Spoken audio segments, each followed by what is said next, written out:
Hey, this is Brandon Crawford from the San Francisco Giants, and you're listening to TortureCast. You're listening to a podcast by and for fans of the San Francisco Giants. Let's go, Giants! With hosts Willie Dills, Chad King, Ben Lee, and Eric Nathanson.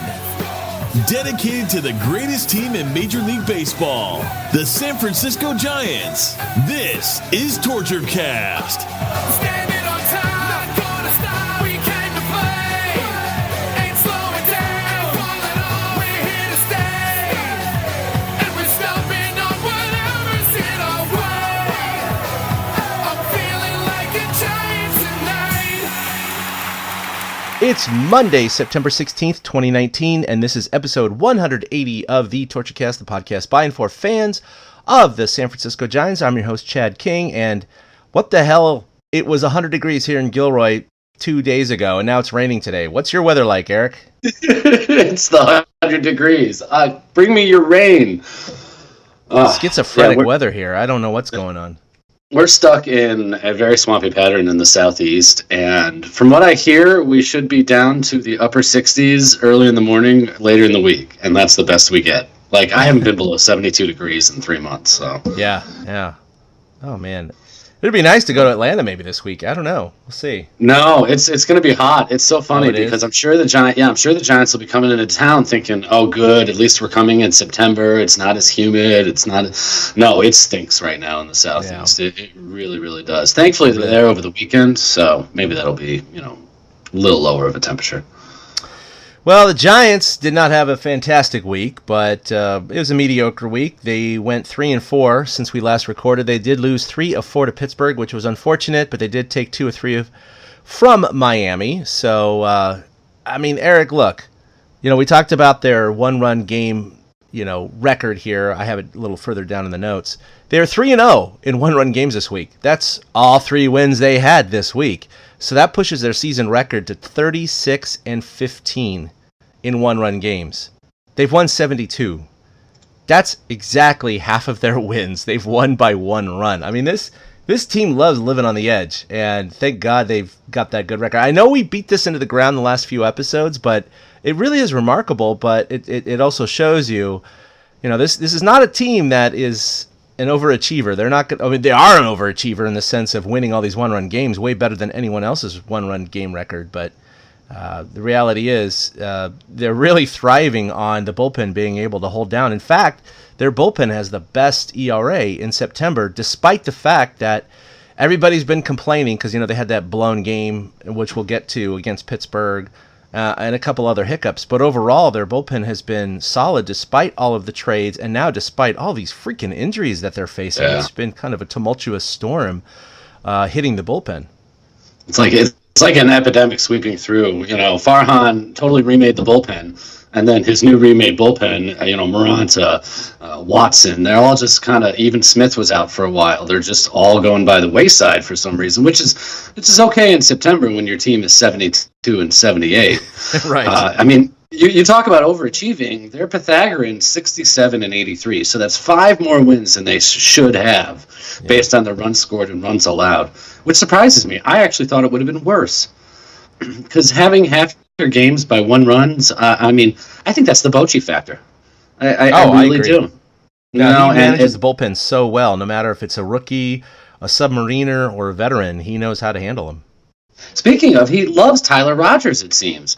Mm-hmm. He's going to him on an almost daily basis. Like every day we're hearing Kipe go, Mr. Rogers makes his way down to the bullpen because he absolutely loves calling him. I love that. Krug pointed it out the same night I did. It was so funny. We were watching the game, and he just loves saying Mr. Rogers. But that's the Bochy factor. And I think if we were looking at a team under different guidance, I don't think that they would be in this same position. I wouldn't be shocked if they were maybe 67 and 83 like the Pythagorean, or even worse at this point. So it's a credit to Bochy. I said it the other day on the Twitters that you can tell Zaidi and Bochy have been talking. And Bochy was on board with playing guys and sticking them out there and seeing what happens for Zaidi because Bochy is somehow still invested in the future.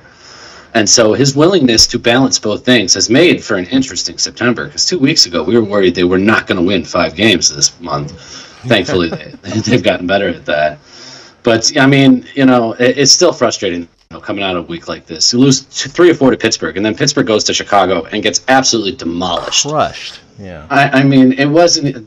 13 runs is the fewest amount of runs they gave up in a game over the weekend. And God.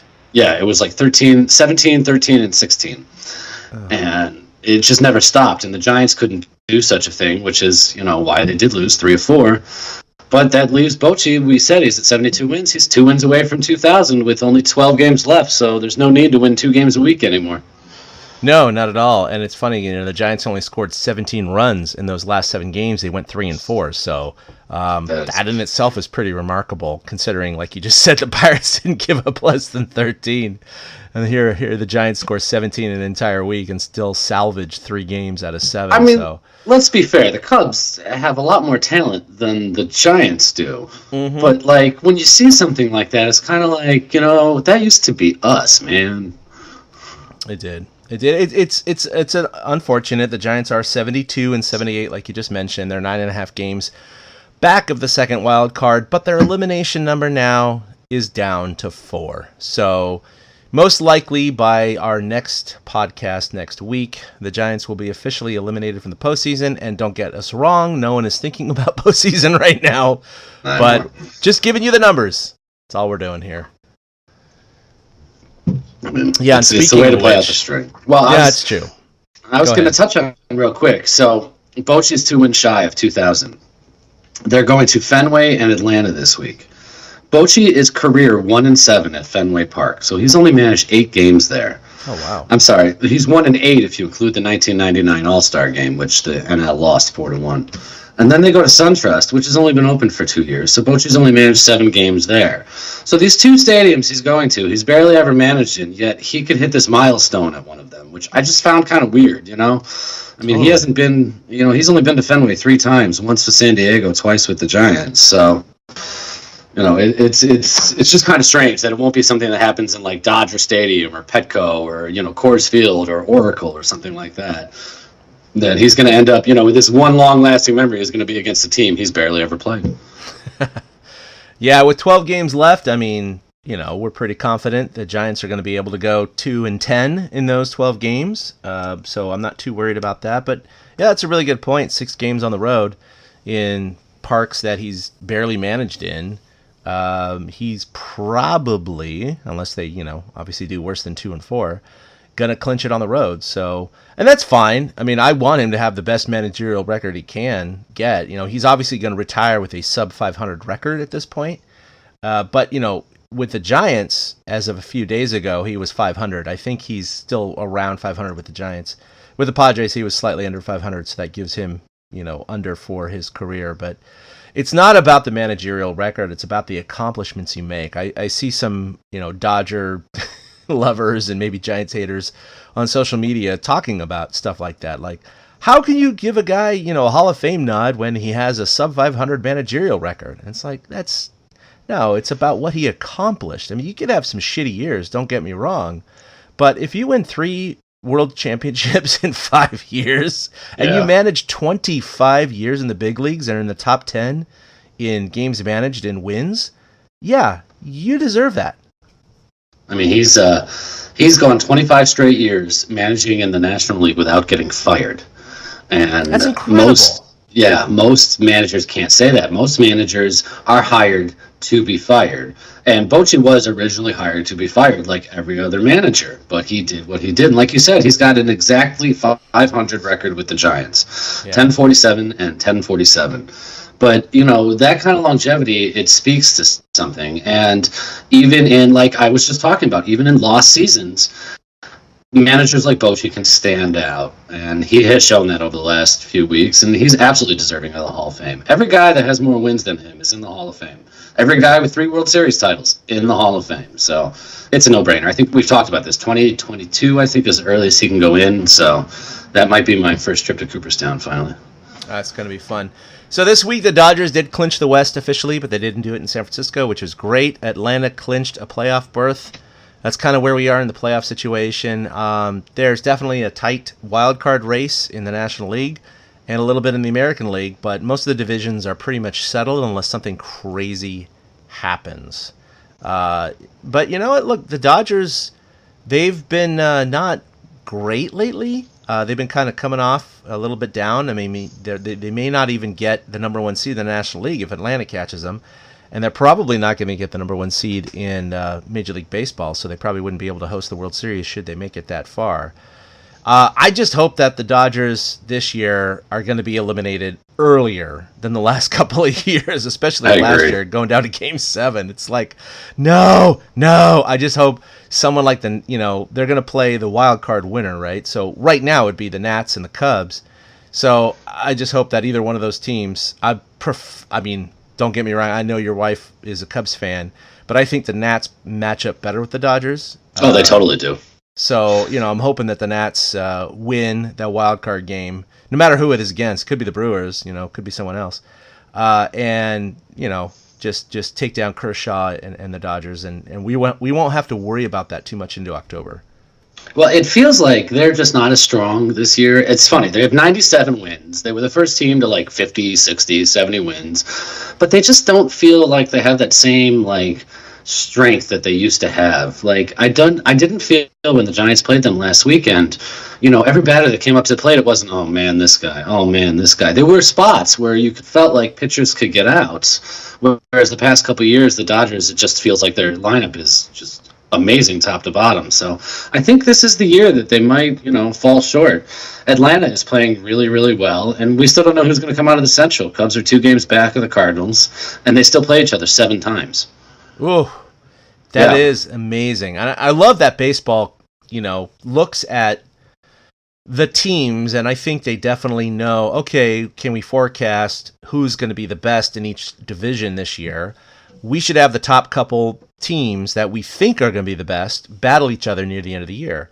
And sometimes this is how it works, because clearly the Cubs, Cardinals, and Brewers are at the top of the Central. So, they said, okay, let's have the Cubs and the Cardinals battle it out at the end, just like, the Giants and the Dodgers. They played last weekend. They play in the final series of the year. Granted, that's not going to mean anything now, but, the Giants still could affect the Dodgers' ultimate seeding in the playoffs, which could be a good thing. But yeah, just not having the Dodgers go far in the playoffs is going to be nice. That said, last year they tied with the Rockies in the National League West, and they had to play the playoff game. They got in, of course they beat them, and then they ended up going to the World Series, and they were down to the last game of the season, Game 7 of the World Series, and they still couldn't do it. So it was fantastic. And I was talking about this, there was a couple other baseball moments that happened this past week. Christian Yelich is out for the season. He fouled a ball off his kneecap.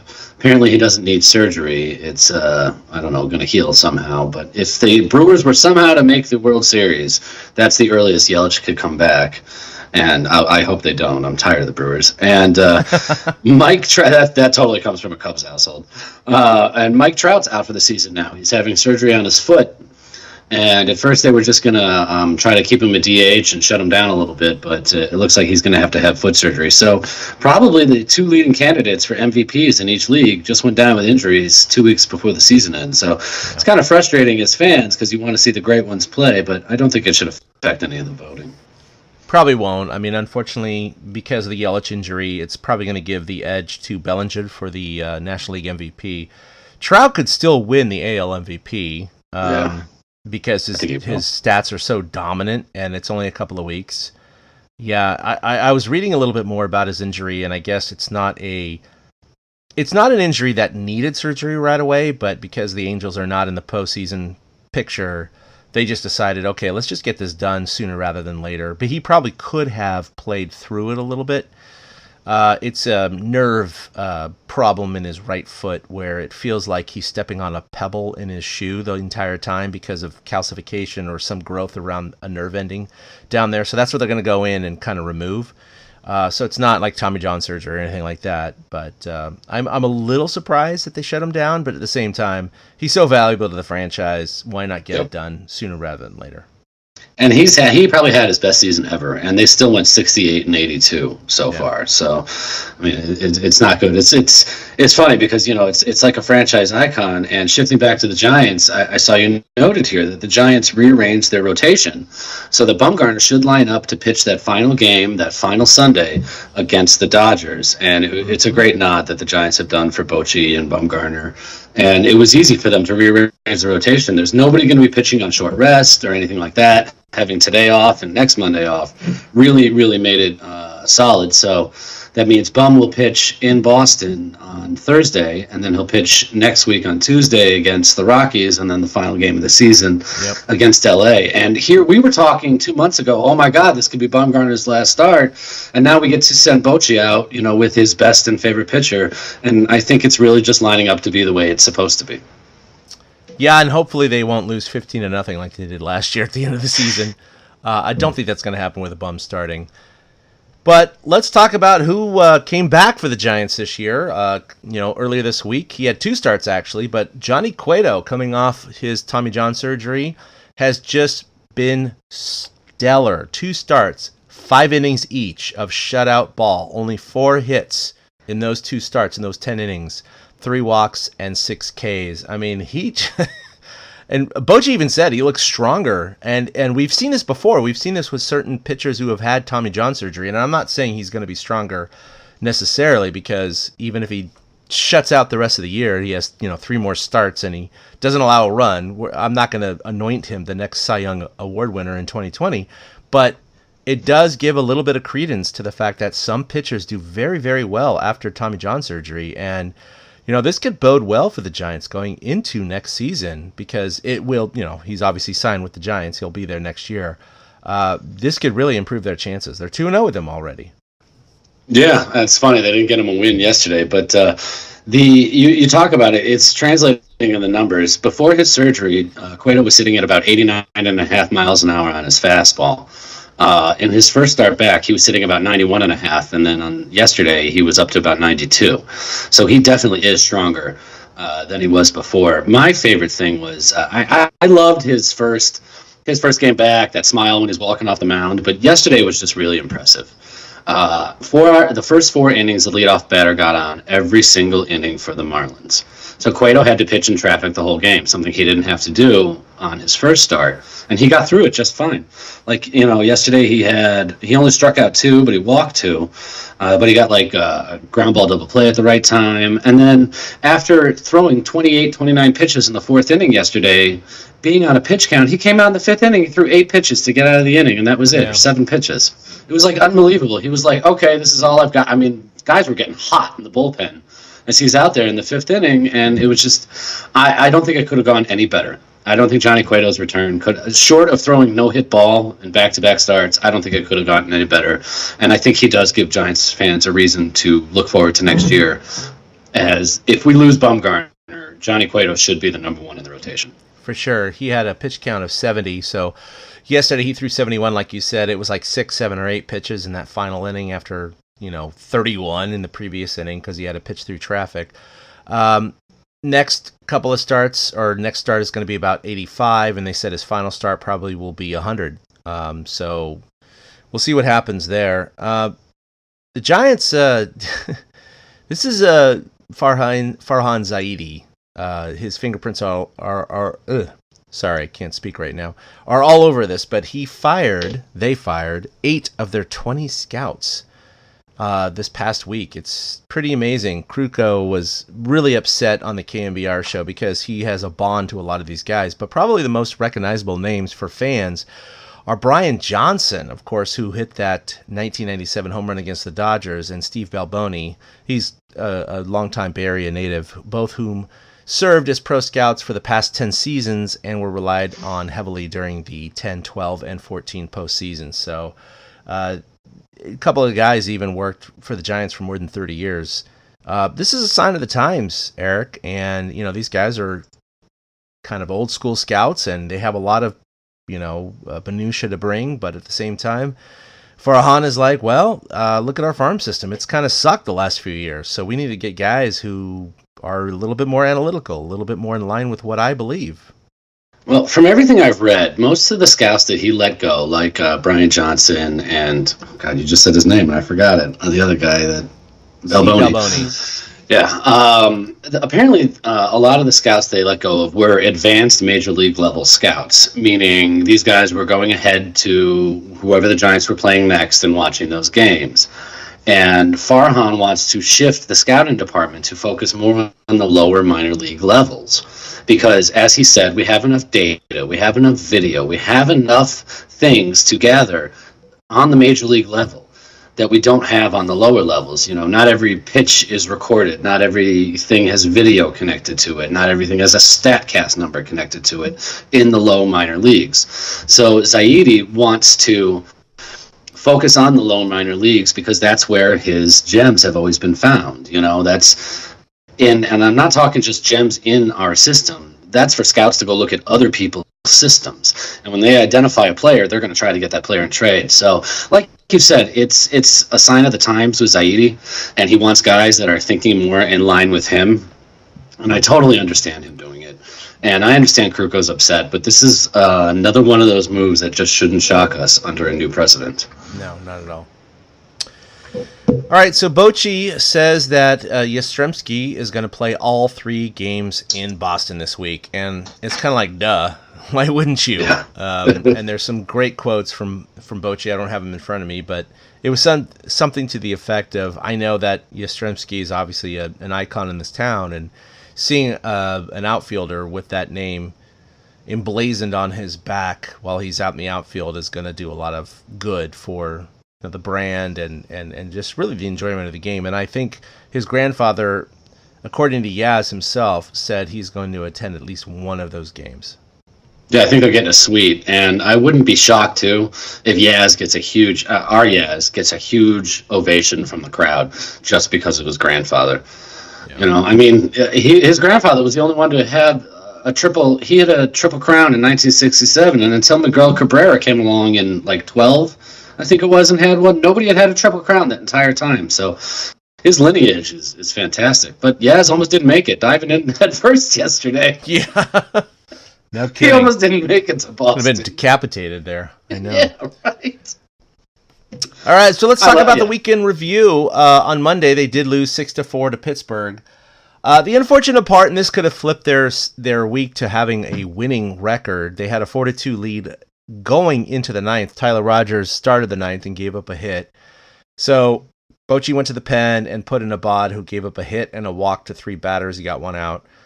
And then Gustave couldn't hold it either, and he gave up another 2 hits. So, and part of that mix was a throwing error. Actually, it was a catching error by Mauricio Dubon and a sac fly at the end. And suddenly, 4 runs scored, and they were losing 6-4, and that was the final score. So it was an unfortunate game. It was one of those like, didn't lose by 1 run though. No, it happened quick too. It did in that 9th inning, and it's a shame because that was a Bumgarner start where he really only made like 1 or 2 mistakes the entire time, and then like the bullpen that had been so lights out couldn't hold it. Gustave, the man who had the save on Saturday, just couldn't hold it. But by that point, the snowball was already rolling downhill. Yeah. So Tuesday they won the only game in that 4-game series. They won 5-4, and this was Johnny Cueto's return. He pitched 5 scoreless innings, only giving up 1 hit and 1 walk, and struck out 4. Vogt went 2 for 4 with a home run and an RBI, and here is his home run. I drive to right. It is out of here.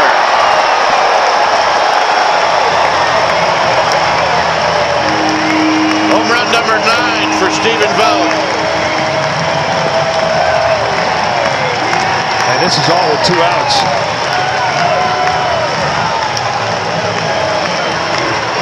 And that was the bottom of the 5th, and that put the Giants up 5-0. So it became an uncomfortable game later, but the Giants ended up securing that victory. He had 4 RBI that game, by the way. He had a 2-run single as well.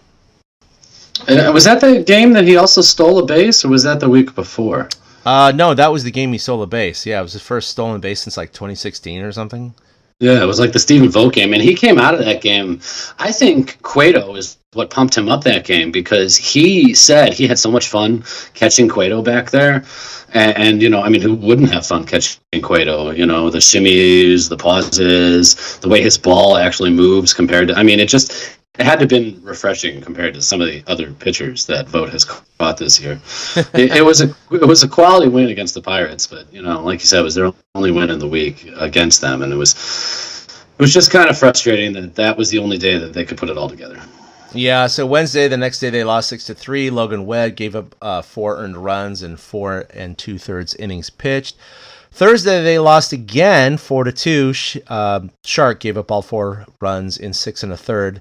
Longo did have a 2-run home run, but that was the extent of their offense. So, I mean, it's one of those things where the Pirates are, they have a worse record than the Giants. You figure you got to at least split with this team. You're at home. You should have a home field advantage. But as we know, Oracle has not been an advantage to the Giants. The Giants do better on the road than at home. And so they've already guaranteed, by the way, having a losing home record this year, which is definitely unusual for most major league teams. Not that, the Orioles, of course, have a losing record, and the Tigers and the Marlins, but if you're going to have an advantage, you're going to have a better record at home than on the road, and the Giants have it flipped. I don't know why. I really don't know why. It's possible. They're 33-42 at home. So like you said, they are losing. It's possible that they end up with their worst home record ever. Yeah. Apparently even and they always reference 1985. Apparently even the 1985 team was better at home than this team was. Oh, that's bad. So, yeah, that's, whenever they're throwing 1985 in there, it's bad. All right, so Friday they faced the Marlins, and Tyler Beede, who is a little bit of schizophrenic, a little bit of bipolar going on, wins again, 1-0. I mean, the Giants also won 1-0 against the Dodgers. He won 1-0 earlier this year in the game I attended. He went 6 1/3 scoreless innings. Posey delivered the only run of the game, and here it is. Complete games this year, both games shutouts. He was named to the National League All-Star team. That is through, base hit. Vogt will score 1-0 Giants. When you're out there on the mound and you give up a ground ball like that off the crack of the bat, you're thinking, oh, we got that one. Then you turn back, you remember that, no, the infield's drawn in, and the drawn-in infield creates opportunity. This is one of those hits that should not have been a hit, Eric. I love baseball. That's the thing. It's like in the books, it's a line drive, right? We always used to say that when I played. A little Texas leaguer, a little bloop, a little duck snort, a little ground ball through the hole. It'd be like, it's a line drive in the books, because half the time you're also gonna hit a line drive at the shortstop or the third baseman, and it's an out. So, like you said, I love baseball for this reason, because it was just placed perfectly, and it was the only run of the game, and they won. And again, it was a testament to the Giants bullpen locking it down after Beede left. But he's definitely Jekyll and Hyde, but he has potential, and I just hope he develops a little bit further here in the next year or two. I give him credit. I truly believe that his performance, 3 hits, 5 strikeouts, and 6 1/3, and only one walk. I truly believe his performance on Friday is a result of Bochy leaving him in the game in the 5th inning against the Dodgers the week before. Yeah. And the bases were loaded. I personally think there's a correlation. People can talk me down and say, no, there's not. But there's something to be said for boosting that confidence. And I think that really translated, because it was, like you said, you were probably Beede's best or second best start of the season. And he had a track record, too, against Miami. He pitched a beautiful game in Miami earlier this season. So it seemed to be the perfect confluence of events for him. It's just a shame that the only run that came in was the tapper that got through. So Saturday, Bumgarner allowed 2 runs in 6+ innings. Left the game tied 2-2, but the Pen could not hold it, and they lost 4-2. There really isn't too much to talk about there. And then, of course, yesterday, Johnny Cueto's second start since his return. He went another 5 shutout innings, left with a 1-0 lead, thanks to DeBond's 3rd home run of the year. 3 hits in the game yesterday as he shoots this one down the left field line. Hit well into the corner. Out of here.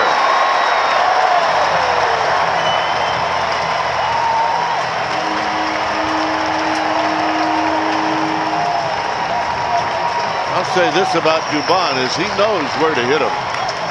Down the lines. Well, and he's made some friends in San Francisco since he's gotten here. Home run number 3 for Dubon. He gets a hanging breaking ball, and he knows exactly what to do with it. Yeah, he didn't hit that ball particularly well, but it traveled out. So, but after that, the Marlins tied it after a bunt single with 2 outs. And I was, listening to the game. I was running some errands, and Longoria came in. He read the play beautifully. It's one of those plays where if he didn't read it, it would have been a bunt single, and probably the Marlins wouldn't have scored. But he read it beautifully, charged the ball, barehanded it, and threw it a little bit wide. So Belt tried to get it. His glove hit the runner. The ball goes down the right field line. Gerber was picking it up. He gets all the way to third. And then the next guy, of course, hits a single, and now it's tied 1-1. But in the bottom of the 8th, with the bases loaded and 2 outs, with a 1-1 count against Brandon Crawford and Mike Yastrzemski on third, this play happened. In the dirt, here comes Yastrzemski, the throw home, not in time, and the Giants take the lead. A gutsy play by Yastrzemski, but why not? Oh, and he paid for it too. I mean, there was contact on his left shoulder when he came into the home plate. You just look for a little opening, good anticipation, then you're seeing break. A double pump because Stanek did not get down to the plate in time. And he never made the catch. And you see the whole body of Stanek fall on the top of Yastrzemski. Yeah, that was... I'm watching this replay right now, and I mean, clearly if the pitcher had held on to that ball, Yaz would have been out. Yep. But that goes to the old baseball axiom. Force the defense. It's like putting the ball in play and make things happen. Force the defense to make a play. And Yaz that ball did not squirt far away at all. And he broke first step, so he wasn't delayed at all. And that's, they forced the Marlins to make a play, and the Marlins couldn't do it. That was like baseball instinct 101 coming from Yaz. That was, I honestly thought it was really impressive. It was a good time to take the risk, I thought. I understand it's still a tie game. If the Giants were losing, you don't take that risk. But in a tie game, I think you absolutely do. I agree. Tie game at home, you take that risk, especially with 2 outs and the bases loaded. I mean, Crawford, who's hitting just barely north of 200, he's probably not going to deliver a base hit. So you take your chances. And if he was thrown out, I don't think anyone would have been mad at him. No, not at all. And then back to Dubon's homer.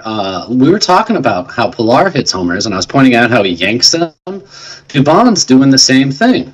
He's finding that little area down the left field line and kind of yanking the ball, and I think that might be good. He might be somebody who hits 10 to 15 home runs a year and surprises us. Because you can tell he's not fully developed. I mean, you just watch him in the box, the way he approaches it. Like that home run you showed, you saw his front foot was up before the pitcher even delivered the ball. Yeah. All his weight was back, and you could tell he kind of brought his weight forward a little bit, but he kept his hands back, which is what gave him the home run. So, I think he's going to turn into that specialty of yanking it down the line, just like Kruko said. But, to have Yaz's mad, it was like Yaz's mad dash to home. I love how you wrote dash to home because that's how it felt. And, to the difference between losing 2 or 3 to the Marlins and winning 2 or 3 to the Marlins, you can't. Winning just makes you feel better. And, the Giants, I could not imagine them going on a road trip after dropping that Sunday game to the Marlins thinking, oh, my God, we're so bad. And at least now they have some confidence. 3-4 is a lot better than 2-5, especially against 2 teams that are actually worse than you. Yeah. And at home. So, all right, still Eric, been better. Take care of Who's Hot. Who's Hot? A surprise at the top of the Who's Hot list this week. I know. Brandon Belt is 11 for his last 26, which is a .423 batting average. And right under him, the man who we weren't sure could come up with a base hit yesterday, Brandon Crawford, 7 for his last 21, which is .333. So for the first time, I think all season, and the second to last week of the season, both Brandons have made the Who's Hot list. Only took them 6 months. Donovan Solano continues to his I don't want to say torrid, but it kind of is, because I feel like Donnie is squaring up the ball all the time. He's hitting 358 since the All-Star game, and he was part of one of the comebacks, I think. He got a base hit to get something going the other night. Johnny Cueto, as we've talked about, he came back and he's thrown 10 innings pitched, only given up 4 hits. His whip is under 1. It's at .7, which makes sense. Let's see, 4 hits, 3 walks. That makes sense. Yep.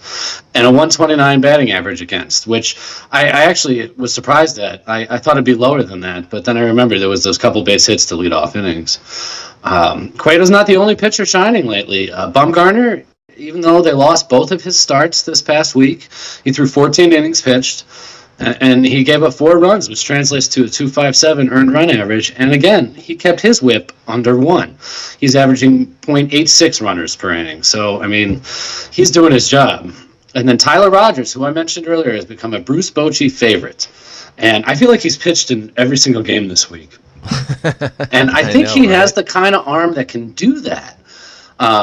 Because he's putting less stress on his arm. You know, it's funny, I'll watch the game with my wife and she'll be like, doesn't that hurt? And I'll be like, actually that feels more normal. Yeah, I hate being that guy, but it actually does feel more normal. So people who haven't played baseball a lot, it is not natural for us to throw a ball over our head and move. I'm totally moving my arm, but nobody can see it, and move our arm in that motion. So by coming up underneath, you know, it's less strain on the shoulder, which is why he can get away with throwing 79 miles an hour sometimes.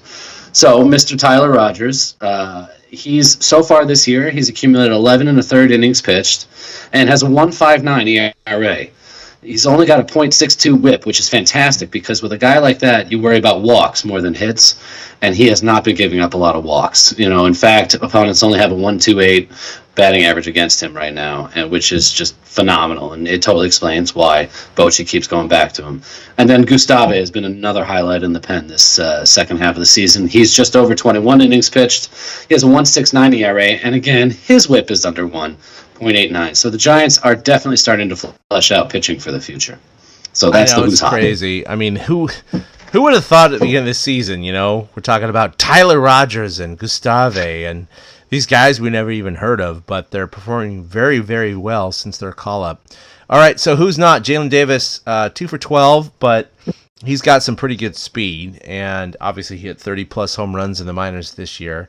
I just don't want him to be another Mac Williamson. We'll see what happens. There's only 12 games left, so it's kind of a small sample size. He's not going to get too many at-bats. You know, I don't know what's going to happen next year, what they're going to do. But Buster Posey, despite that one hit that I replayed there, he was only 3 for 17 this week. And then Yaz, who scored that run to win the game against the Marlins yesterday, is only 4 for his last 21. But I'm not too concerned about that itself. Talking about injuries, though, Reyes Morantes, we have several injuries, but this is the biggest one. He was put on the shelf at the end of August, and, well, he needs surgery to repair a little bit of some of the capsule of his labrum. It's not as serious as people might think it is. It's not. It's just something that takes a lot of time to rehab. So it's not anything that's structurally worried, but you know, it's going to be an issue. So he's not going to be able to pitch till at least August of next year. So we're talking about a whole year on the shelf for Moranta. And I know a lot of people make fun of him, but overall his stats have been incredible. He just doesn't seem to do as well in high leverage, you know, situations. The Giants definitely could have used him here in the last few games. That's for sure. Yeah, I mean, he definitely was a key cog coming out of the bullpen. A 2.86 ERA in 56 and 2/3 innings pitched. Think about that, 70 strikeouts in those 56 and 2/3 innings pitched. So he's averaging more than a strikeout per inning, which is kind of what you want from a reliever like that. So I do think that he was in their long-term plans. So I expect Zaidi and whoever's in charge next year to give him a shot to come back to that bullpen, because he really has been. And talking about Zaidi, I'm going to rip through these transactions here. It wasn't as many because we're at the end of September. But Johnny Cueto, when he got activated from the 60-day injured list last week, the Giants designated Williams Jerez for assignment. And a few days later, when the Pittsburgh Pirates left town, they took Williams Jerez with them. Yeah, exactly. Hey, buddy, you want to come with us? You want to ride? It really was, right? I think right after that fourth game, too. So I think as Grant Brisbee said, well, They are the Pirates. That's a great point. That's a good line. Yeah. And then on the 14th, so what is that, 2 days ago, Saturday, they designated Corbin Joseph for assignment and selected the contract of shortstop Christian Adames from the River Cats and recalled Mike Gerber from the River Cats. And in response to, so that was enough moves there. The Giants are, on their 40-man roster, I think about 36 guys are active right now. And then finally, they placed Tony Watson on the 60-day injured list, his left wrist fracture, after that tag play in St. Louis. And that caused them to select the contract of Edison Franco from the River Cats, who I've never heard of, but I haven't heard of half these pitchers. Right? I don't know who the hell Birch Smith is. I didn't know who any of these guys were before like we were talking about Peralta last week. Where the hell did he come from? All right. Well, so the thing. Go ahead.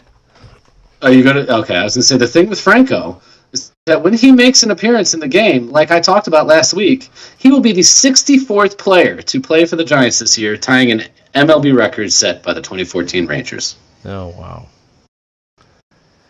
So Edison Franco, is a pitcher. He has a career. He does not have any major league games. So once he makes his appearance this, coming week, I assume, it'll be his major league debut. He has a 4.57 career ERA in the minors, which started in 2010. So he's played 9 years. Wow. In minor league baseball. He's been in 183 games, so not a terrible amount. 889 and a third innings pitched, giving up just over 1,000 hits. So, nothing just, crazy to talk about. As far as Christian Adams, and I don't know how to pronounce it. Sorry if I think it's Adames. Yeah, I think it's Adames. Adames. Okay. Yeah. He does have 307 career at-bats, mostly with Colorado, from 2014 through 2017. And, of course, this year he does have one at-bat with the Giants. I think he was their utility guy, the Rockies. Career average is 205. And in those 307 at-bats, he only has 2 home runs, 20 RBI. So, again, these guys are not, blaring off the map as a replacement for anyone else that people bitch about in terms of like Crawford or Belt or anyone else. But it's what they're doing right now, and they're just plugging in the holes. It's a little bit of a dike action going and putting their fingers in the dike. So we'll see. These guys I don't think are going to be proven, but they may have a little bit of a future with the Giants next year. We'll see. Yeah, this is just Zaidi throwing a bunch of crap against the wall and seeing what sticks. And this goes back to me saying I'm glad Bochy's on board with it and kind of understands his role right now.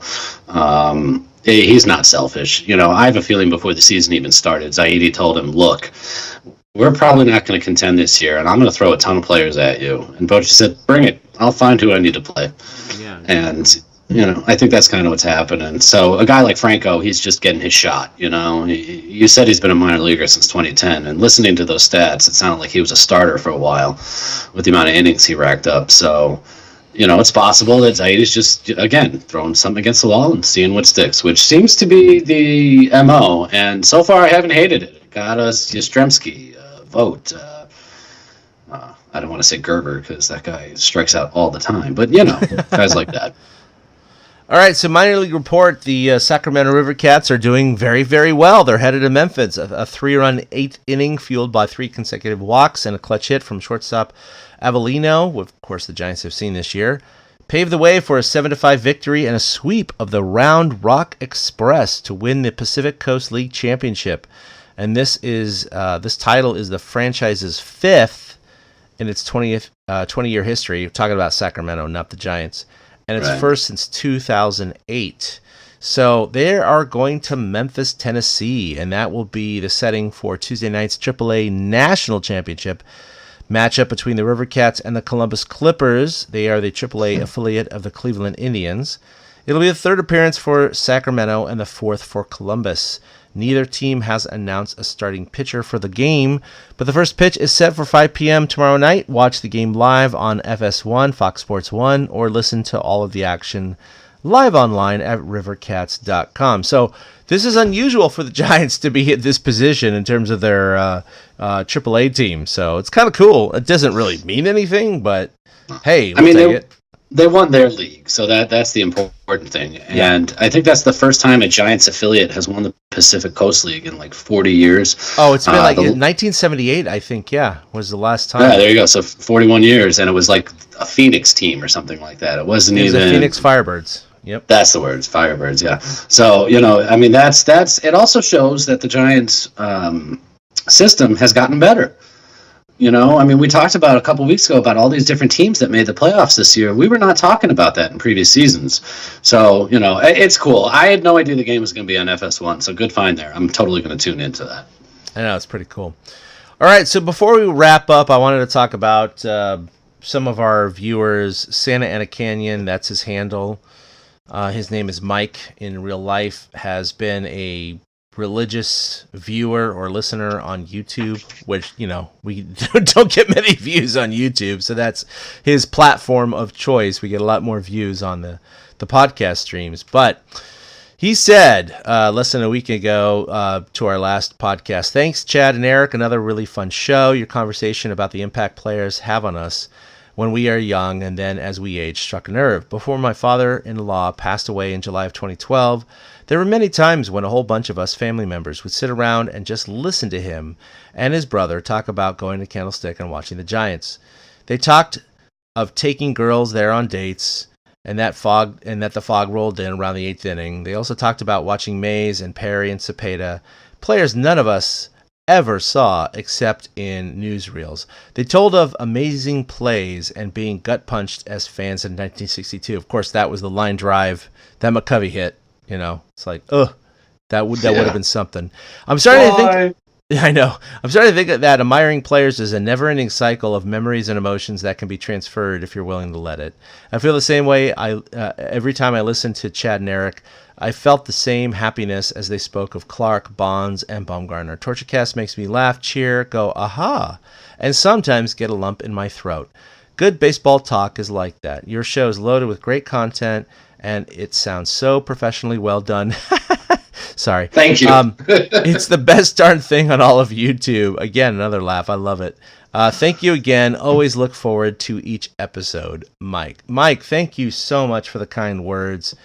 We get a few comments like this here and there, and it's one of the reasons that we do this show, mostly for us to talk about Giants baseball and kind of keep up the brand. But my God, I just love when people really express their opinions that we can connect with. And I know there's a lot of other people that listen to this episode. We get thousands of downloads every episode. I'm sure that these repeat customers aren't hating us, otherwise they wouldn't be listening to us. So I just really appreciate you, Mike, and others for listening to our show. I do too. Those were some kind words, because when we fall back into talking about the past, the way he described his father-in-law and brother was very much me listening to my father grow up and hearing stories of Cepeda and Mays, and I'm talking way back to Bobby Thompson and Leo DeRocher days too. So that's why I have a connection with the past. I'm glad it comes through on the show, and I appreciate Mike's words. And it made me think of something, listeners. We could use some iTunes reviews. If you go to iTunes and review our podcast in the next week, we will read them on air next week. We'll do an iTunes review show, not the whole show, obviously, but if you go in, and we will definitely read. If you hate us, you're still downloading, so we'll definitely read your review. So go to iTunes, go into the review sections, because we could use a little boost there too, and we appreciate that we're connecting with people during a season which really the Giants aren't playing for anything, and I think that's what really strikes me more than anything. Is, Chad and I talked at the beginning of the season that this was going to be a rough season, and we did not expect to be firing on all cylinders all season long. So, it feels good that knowing that our work is paying off by putting out a show every week. So, I appreciate, Mike's words and all the listeners. So like I said, listeners, go to iTunes, leave a review, and we'll share some of them on the show next week. Awesome. All right, before we wrap up, you want to talk about this week in Giants history? Yeah, I referenced 2012 a couple weeks ago in This Week in Giants History, and on Saturday, September 22nd, 2012, the Giants clinched the National League West with an 8-4 win over the San Diego Padres. I will always remember that night. I remember it was a Saturday. I remember I was watching on my computer in I guess, the office at the time and where I was living. It was a Bumgarner start. Brandon Belt hit a home run in the game, only his 7th of the year in 2012 at that point. And this is my favorite part. Every single one of the core four got into that game. Jeremy Affeldt pitched an inning, Casilla pitched an inning, Javi pitched a third of an inning, and Sergio closed it out with 2/3 of an inning. Oh, wow. Yeah, and that was the last time any team other than the Los Angeles Dodgers won the NL West. I know. 7-0. But hey, at least it was us, right? You know, at least it was us. At least it wasn't like the Rockies or the Padres. True that. Yeah, so 2012 was a big year for me, so I'll always remember that. And you know, hopefully we can be talking about clinching divisions next year. We'll see. All right, well, coming up, the Giants have 3 at Fenway Park and then 3 at Atlanta. So then they come home for the final 6 games of the year and their final homestand of the year. That's 3 against Colorado and 3 versus LA. I'm hoping to go to the Wednesday game against Colorado to meet up with a potential sponsor and have some fun and cover the game, but we'll see what happens there. Just, you know, hey, look, 12 games left. Not much is going to happen in terms of postseason play, but the Giants are going to play it out and, of course, hopefully get Bochy's 2 wins to get to 2,000. And, you know, I would love if the Giants could finish, you know, at 500. At this point, it's going to be very, very difficult to do because they only have 12 games left. They're 5 games under 500. But, you know, if they get close and maybe exceed preseason expectations, which were around, you know, 72, 71 wins, which they're pretty much already at, you know, that's good. That's good. But what else you get to pimp there, Eric? Nothing. I'm really going to miss Giants baseball in 2 weeks. You know, I settled in to watch a game the other night, and the thought that, oh no, we only have 2 weeks left kind of hit me. And it's just, it's a shame because it has been a fun season, even though the team hasn't necessarily, you know, I shouldn't say competed. They haven't competed for a title, but they definitely have competed. You know, like this team's way better than I expected. So I'm sad. We only have 12 more games, you know, 150 in the books, 12 to go. And, you know, I look forward to the offseason, though, because we're going to have a lot to talk about this offseason. We're going to have a new manager. There's going to be a player turnover, probably a GM as well. So the Giants' action is not going to stop once October starts. I'm pretty sure that we'll have Giants news going all the way through November. Yeah, I would say that even though I'm very depressed that the Giants season is going to end here, we'll have one podcast next week. And that'll be right before the final homestand, and then episode 182 will be the season wrap-up, essentially, and a kind of a playoff preview. We'll talk about the teams that are in the playoffs. And we're going to record, you know, 1 or 2 podcasts during the playoffs, but when it goes into the hot stove season, it's going to be more episodic, you know, every 2 to 4 weeks, kind of like that. It depends on kind of the information that comes out, the news that comes out, and our schedules. Normally, it's not terribly exciting, but I think this year, like you just said, is going to be a lot of moves. We're not just talking about personnel in terms of players, but the manager and the coaches. And Zaidi, you know, is going to talk to Bruce Bochy, but there's a really good chance that, like they fired 8 scouts, Zaidi is going to fire a lot of coaches. Yeah, I think it'll happen.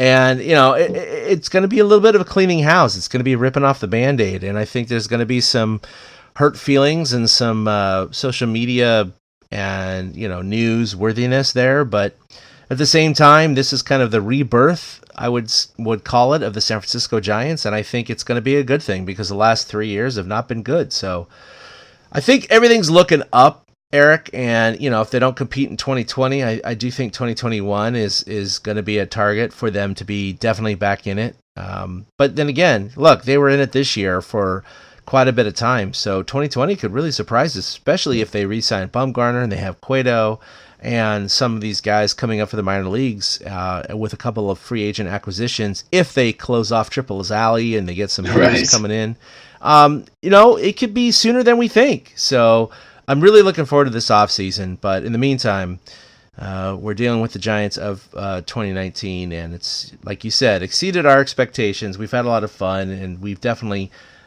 recorded more podcasts, I think, than we've ever recorded in a season. And this includes our, World Series championship years, right? Yeah, so it's pretty amazing. So anyway, thank you for listening, everyone. Like Eric said, give us some reviews on iTunes. Give us a thumbs up wherever you see us, wherever you get your podcast feed. We will be back for episode 181 next week. You can follow us collectively at TortureCast. You can like us on Facebook, where we post our podcast and, of course, articles and other things there. You can follow us individually at ChadK21 for myself, at 2OutHits for Eric. That's with the number 2. So until next week, we'll see you then. A boom. A big thank you to everybody for listening to the TortureCast, the podcast by and for fans of the San Francisco Giants. Follow us on Twitter at TortureCast. You can also like us on Facebook or check out our blog at TortureCast.com. I also want to say thank you to Ashcon and Bailey for letting us use their song Feeling Like a Giant for our intro. For Ben Lee and Chad King, my name is Willie Dills saying, we'll see you next time.